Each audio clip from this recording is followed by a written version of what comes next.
بسم اللہ الرحمن الرحیم۔ السلام علیکم۔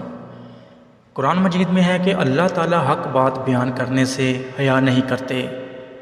احادیث میں بعض ایسے مسائل رسول اللہ صلی اللہ علیہ وآلہ وسلم نے بیان فرمائے ہیں جو بظاہر حیا کے خلاف ہے، مگر اس لیے بیان کہ اگر آپ صلی اللہ علیہ وآلہ وسلم بیان نہ کرتے تو لوگ ان بے شرمی کے کاموں میں مبتلا ہو جاتے۔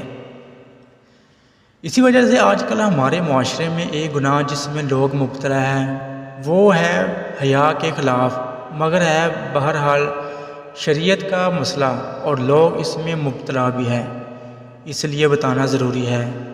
وہ یہ ہے کہ لوگ شادی کے بعد بھی آج کی نوجوان نسل زوجہ سے یعنی بیوی سے غیر فطری طریقے سے ہم بستری کرتے ہیں، انٹرنیٹ پر بے ہودہ فلمیں دیکھتے ہیں، تو جو چیز انگریزوں کی دیکھ رہے ہیں ان کا کلچر آہستہ آہستہ میڈیا کے ذریعے ہمارے اندر بھی آ رہا ہے۔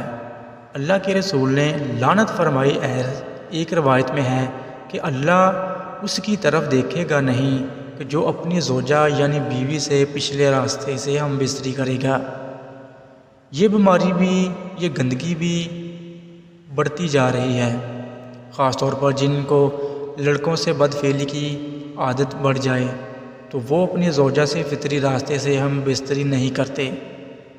اللہ نے فرمایا کہ تمہارے زوجات بیویاں ہیں یہ نسل بڑھانے کے لیے، تو اسی راستے میں انسان اپنی خواہش کو پوری کر سکتا ہے جس راستے سے نسل بڑھتی ہے۔